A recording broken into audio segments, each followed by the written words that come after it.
All right, hi everybody. We talked about a lot of cool things yesterday, but there's always less class time than I want.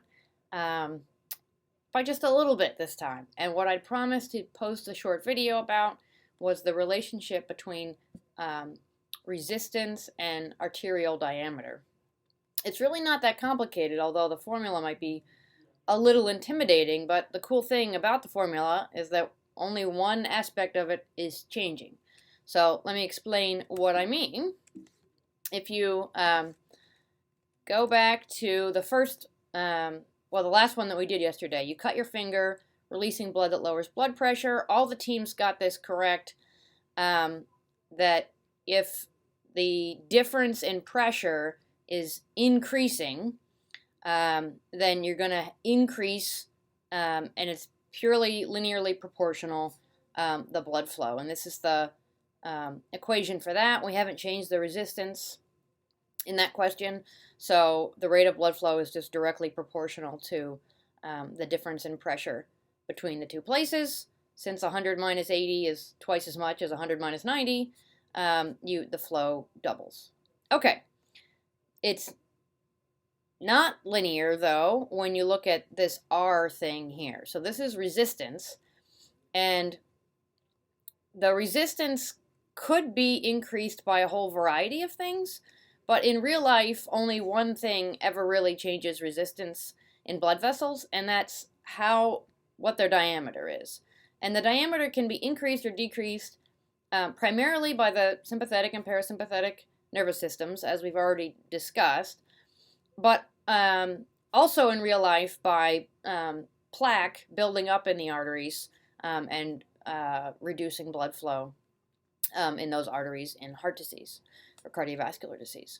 So the last question of this slide set is, which we didn't really get to, is during exercise, the diameter of the renal artery, which is just the artery that carries blood to the kidney, renal means kidney, we'll see that later in the semester, decreases by half. How does the rate of blood flow change? And as I mentioned in class, it's a fourth power relationship.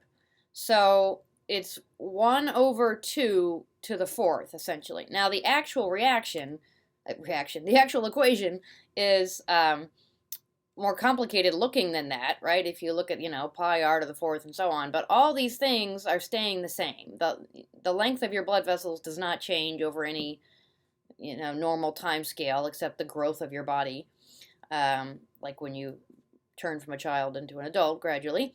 So that's not going to change. This is the viscosity or thickness of blood, and that doesn't really change either. It's regulated.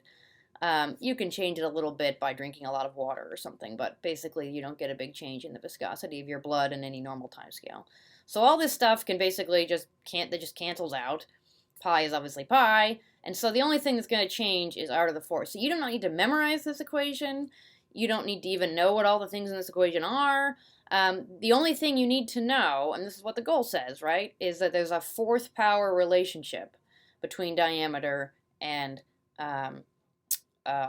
resistance. So if you go back to this equation, the diameter has changed by a factor of 2, so the resistance will change by a factor of 2 to the fourth. And that's all you need to do. Again, you don't need to memorize this equation. 2 to the fourth is 2 times 2 times 2 times 2, which is 2 times 2 is 4, is 4 to 8 is 16, right? So it's a difference of 16.